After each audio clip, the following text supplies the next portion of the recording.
आप में से कितनी लोग कवि कालिदास को जानते हैं? हाथ ऊपर करो। कालिदास का नाम कितने लोगों ने सुना है? सब लोगों ने सुना है। लेकिन उन अत्यंत योग्य कालिदास की मृत्यु कैसे हुई? ऐसी दर्दनाक मृत्यु किसी की नहीं हुई कभी भी। पहली बात तो कालिदास कोई ऐसा नहीं था कि बहुत बड़े ज्ञानी थे। वो तो एक बहुत विशिष्ट, एक योग्य, एक लड़की थी जिसको बहुत ज्ञान था। बड़े बड़े ब्राह्मण विद्वानों को हरा देती थी अपने शास्त्रार्थ में। और तब उसने ये घोषणा कर दी कि मुझको शास्त्रार्थ में जो हरा देगा मैं उसी से ब्याह कर लूंगी। तब कुछ ब्राह्मण जो है कहीं जा रहे थे, तब उन्होंने देखा कि एक वृक्ष पर एक आदमी बैठा है और पेड़ की डाल काट रहा है। वो कैसे काट रहा है? डाल पर बैठ कर के डाल को काट रहा है, मतलब कटते ही नीचे गिरेगा। ब्राह्मणों ने विचार किया, वाह कितना बड़ा योग्य पुरुष दिखा है आज हमको। उसमें इतनी भी बुद्धि नहीं है कि वो जिस डाल पर बैठा उसी को काट रहा है। सब लोग विचार करने लगे, बोले ये जो ब्राह्मणी है उस नगर की हमको बहुत हराती है, यदि उसका ब्याह इससे हो जाए तो हमारा बदला हो जाएगा। उसको नीचे बुलाया। उनका नाम कुछ और था पहले, ये कालिदास ही थे। उसको बोला तेरे को ब्याह करना है? बोले हाँ करना है। तो बोले चल हम तेरे को लेके चल रहे हैं, बस हमारे इशारे देखता रहियो और तेरा ब्याह हम करा दें एक कन्या से जाके।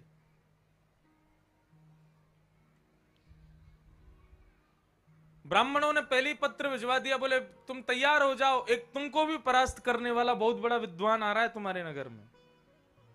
उसने कहा अच्छा मुझे परास्त करेगा? तैयार हो गई युवती। आमने सामने मंच लगे दोनों के।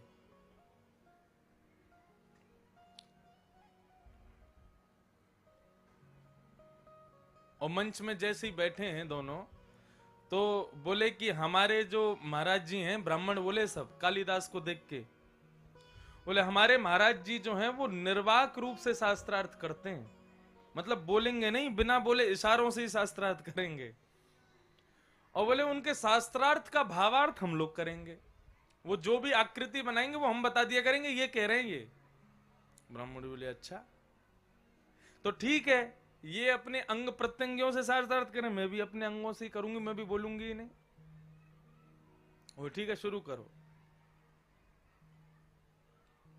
तो उस ब्राह्मणी ने इशारा किया, एक उंगली दिखाई।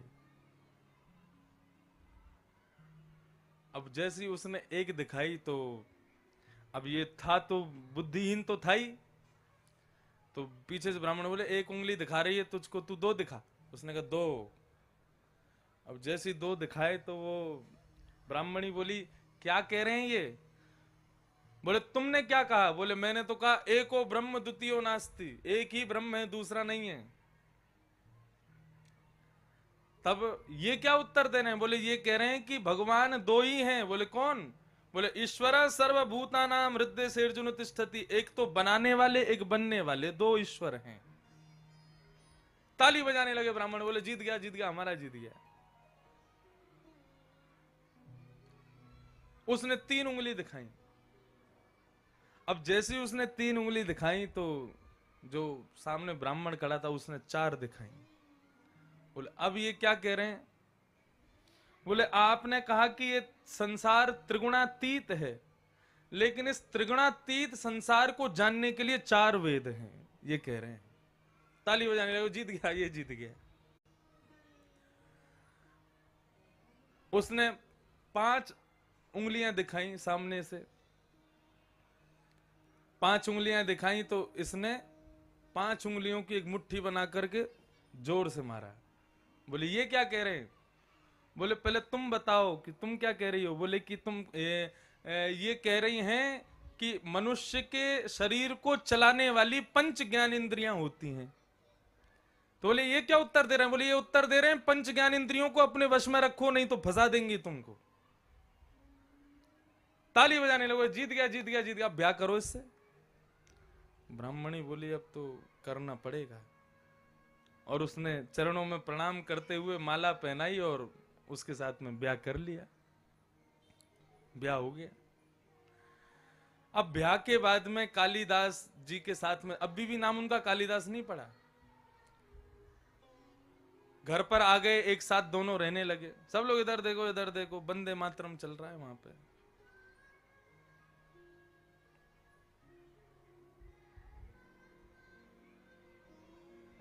वाह।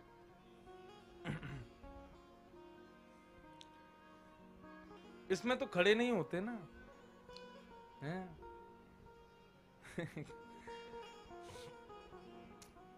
तो कालिदास से ब्याह हो गया उसका, ब्राह्मणी का। अब ब्राह्मणी घर ले आई कालिदास को, अब अपने घर पे रहने लगी। बोली मेरा इतना बड़े विद्वान के साथ ब्याह हुआ, बताओ बिना बोले मुझे शास्त्रार्थ में हरा दिया। छत पे दोनों घूमने के लिए जाने लगे, तो जैसे ही वो युवती छत की ओर बढ़ने लगी तो पीछे से कालिदास को थोड़ी जल्दी हुई, तो उन्होंने संस्कृत का एक शब्द बोला, सर्प सर्प सर्प। सर्प मतलब जल्दी करो जल्दी करो जल्दी करो। लेकिन कोई योग्य संस्कृत का विद्वान सर्प शब्द का प्रयोग नहीं करता। वो समझ गए, बोले कि इसके स्पष्टीकरण से भी पता चल रहा है कि ये संस्कृत का योग्य तो है नहीं, ब्राह्मणों ने मुझे फंसा दिया है। और एक दो वार्तालाप उन दोनों के बीच में हुई तो वो समझ गए, ओ हो ये तो किसी मुझसे बदला लेने के लिए इन लोगों ने मूर्ख से ब्याह करा दिया मेरा। तो उस युवती ने ऊपर छत से धक्का दे दिया कालिदास को।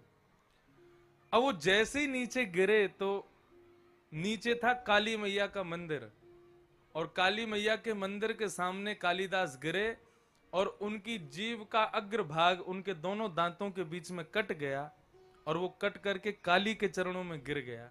काली मैया प्रकट हो गई, और प्रकट होकर के उन्होंने हाथ फेरा, संपूर्ण ज्ञान कालिदास को हो गया।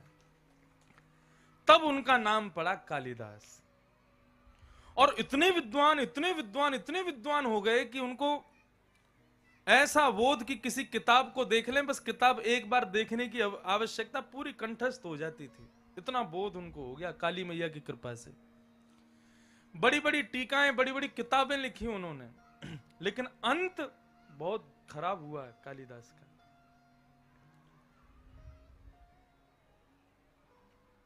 मंच से बताने योग्य बात नहीं है, लेकिन हमारे पूर्वाचार्य कहते हैं कि बड़े लोगों का जन्म मरण सब हमको ज्ञान देने के लिए ही होता है।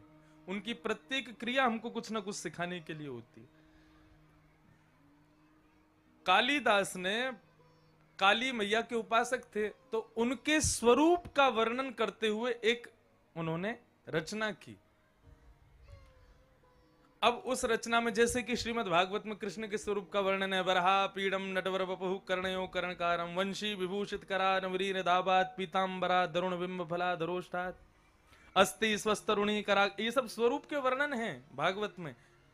ऐसे ही उन्होंने अपनी उपास्या काली के स्वरूप का वर्णन किया। सब लोग सावधानी से सुनिए। और स्वरूप का वर्णन करते करते उन्होंने कानों का वर्णन किया, आंख का वर्णन किया, नाक का, जिह्वा का, होठ का, कानों के कुंडलों का, गले का, वक्षस्थल का, सबका वर्णन करते करते करते करते उनसे बहुत बड़ी भूल हो गई। उन्होंने अपनी उपास्या काली के जंघा के एक तिल का वर्णन कर दिया, और जिस वर्णन को पढ़ने वाले सुनने वाले लोगों को बहुत खराब लगा। कटी भाग का वर्णन कर दिया। अब काली तो बेचारी वो तो प्रसन्नी थी, उनके भक्त हैं, लेकिन लोगों के मन में बहुत गलत भावना उत्पन्न हो गई। बोले कि एक मां का ऐसे स्वरूप का वर्णन इनको नहीं करना चाहिए। और पूरा संसार उनसे ऐसा रुष्ट हुआ कि फिर ना चाहते हुए भी सबकी रुष्टता के कारण, विद्वानों की रुष्टता के कारण कालिदास को कोढ़ हो गया पूरे शरीर में। मां के पास जाकर के खूब क्षमा याचना भी की। काली माता बोली अब बेटा जो हुआ सो हुआ, अब तुम ये इसको कोई बदल नहीं सकता, अपराध तो तुमसे हुआ है। वहां पर ये बात वर्णन करते हैं कालिदास की, ये विश्वास कर लीजिए, ये लिख लीजिएगा अपनी डायरी में, नोटबुक में, अपने जीवन चरित्र में, आप कितने भी बड़े बन जाओ, अपराध आपसे उतने ही बड़े बनेंगे बड़े होने के बाद। इसलिए जब आप बड़े बन जाओ तो बहुत संभाल करके रहिएगा खुद को, क्योंकि फिर आपका छोटा अपराध भी छोटा नहीं रहेगा, बहुत बड़ा बनेगा वो। और कालिदास का अपराध इतना बढ़ता चला गया कि जिस राजा के यहां पर काली रहते थे कालिदास, और राजा उनका शिष्य चेला, उस राजा ने भी उनको अपने देश से निकाल दिया, जाओ हमारा देश छोड़ दो। कालिदास दूसरे देश में जाकर के रहने लगे। अब रचनाएं करनी बंद कर दी उन्होंने। बहुत वर्ष बीत गए, कालिदास लौट के नहीं आए। तो एक दिन जिस राजा के यहां कालिदास रहते थे, उस राजा के मन में बड़ी व्याकुलता हुई, अपने गुरु का स्मरण हुआ और बोले, गुरु के इतने से अपराध के कारण मैंने उनको देश से निकाल दिया, मैं अपने गुरु को वापस बुलाना चाहता हूं। खूब खोजा, खूब ढूंढा, लेकिन कालिदास नहीं मिले। तब राजा ने क्या किया, मुझे श्लोक स्मरण में नहीं है, उन्होंने एक श्लोक लिखा, और एक पूरा श्लोक नहीं, आधा श्लोक लिखा, और नीचे लिख दिया, जो भी इस श्लोक को पूर्ण करेगा उसको राजा अपनी तरफ से एक उपहार देंगे। उसको, राजा को पता था ये कालिदास के अलावा इसको कोई पूरा नहीं कर सकता। श्लोक क्या था? श्लोक ये था, सोने में सुहागा, ये शब्द केवल सुना गया है, कभी देखा नहीं गया। या कमल से कमल उत्पन्न होना, ये बात भी केवल सुनी गई है, लेकिन देखने को कभी नहीं मिली कि कमल में से कोई कमल उत्पन्न हो गया हो। तो राजा ने यह श्लोक लिखा, कमल से कमल उत्पन्न होना, यह बात केवल सुनी गई है, देखी कभी नहीं गई। आधा श्लोक लिखा। अब पूरा श्लोक यह लिखना था कि भाई कमल से कमल उत्पन्न होता कैसे है, इसको पूर्ण करो। समझ रहे हैं ना बात को? ये श्लोक लिख करके राजा ने टांग दिया, बोले जो पूरा करेगा उसको मैं अपनी तरफ से एक तोहफा दूंगा, और ये भी कह दिया आधा राज्य दे दूंगा अपना। वो जानते थे कालिदास के अलावा कोई पूरा कर ही नहीं सकता इसको। तो एक परदेश की, विदेश की एक वैश्या भ्रमण करती हुई उस नगर में आई, और नगर में भ्रमण करते हुए उसने वो श्लोक लिखा हुआ आधा श्लोक देखा, और वो श्लोक पढ़ करके समझ गई, बोले कि ये श्लोक तो राजा ने लिखा और कालिदास की प्राप्ति के लिए लिखा, और कालिदास मेरे ही शहर में रहते हैं, मेरे ही नगर में रहते हैं, मैंने ऐसा सुना है। तो वहां से वो श्लोक चोरी करके वो वैश्या ले गई, और उसने अपने घर के बाहर उस श्लोक को लिख दिया आधा। और आधा श्लोक लिखने के बाद में उसने अपना चेहरा बना दिया बाहर, अपने चेहरे की आकृति बनवाई। और एक दिन वही हुआ, कालिदास जी भ्रमण करते हुए उस वैश्या के घर के बाहर से जैसे ही निकले, तो कालिदास की नजर पड़ी उस श्लोक के ऊपर, और श्लोक उन्होंने देखा। बोले कमल से कमल उत्पन्न होता है, ये सुना गया है, देखा कभी नहीं गया। आगे का श्लोक पूर्ण कीजिए। कालिदास ने वो श्लोक देखा, और देखा श्लोक के बाद में वैश्या का चित्र बना हुआ, और वैश्या इतनी सुंदर की क्या बताएं।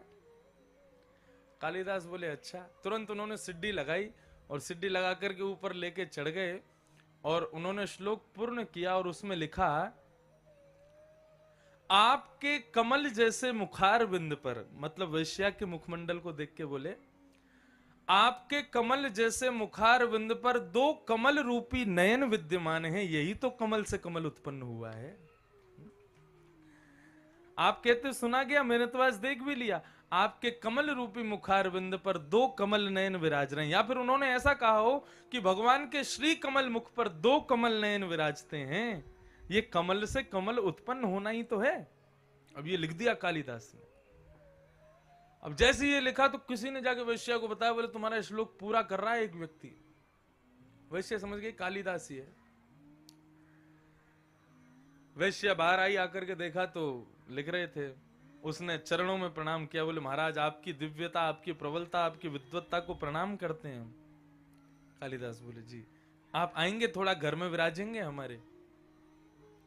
कालिदास बोले मुझे कहीं जाना है। बोले नहीं 2 मिनट विराजिए, मेरा जीव घर धन्य हो जाएगा आप पधारेंगे तो। कालिदास घर में गए, वैश्या ने घर अंदर से बंद किया और उनके हाथ पांव बांध करके गला घोट करके उनको मार दिया। कालिदास की मृत्यु। और मार करके अपने घर के पीछे नदी में फेंक दिया उनके शव को। शव भी नहीं मिला किसी को। ऐसी मृत्यु हुई महाकवि कालिदास की। वैश्या ने जाकर के वो पूर्ण श्लोक राजा को दे दिया। बोले आपने आधा श्लोक लिखा, मैंने पूरा कर दिया। राजा ने जैसे ही वो श्लोक देखा वो समझ गए, बोले ये तो कालिदास की कृति है। वैश्या को बंदी बनवा लिया। बोले सत्य बताओ किसने लिखा है श्लोक? वैश्या ने फिर बहुत उत्पीड़ना की तो उसने बता दिया, बोले कि कालिदास ने लिखा। बोले कालिदास मेरे गुरुदेव कहां हैं? बोले उनको मैंने मार दिया। आपने लिखा था बहुत धन देंगे, आदि संपत्ति देंगे, इस प्रलोभन में मैंने श्लोक आपको दे दिया, लेकिन कालिदास जिन्होंने ये श्लोक किया उनको मैंने ही मार दिया। राजा व्यथित दुखित गिर पड़ा शरीर से। एक संत के पास गया और रुदन करने लगा। बोले इतना बड़ा कवि, काली की इतनी बड़ी कृपा उसके ऊपर, पूरे विश्व में प्रसिद्ध, एक अपराध करने की वजह से कोढ़ हो गया, लेकिन मृत्यु तो कम से कम अच्छी होती। एक नगर वैश्या, उसके हाथों से मरना पड़ा कालिदास को। प्रभु ये कौन से जन्म के कृत्य का प्रारब्ध भोगा है कालिदास ने? तो उस संत ने जो उत्तर दिया वो सुनने योग्य है। संत क्या कहते हैं?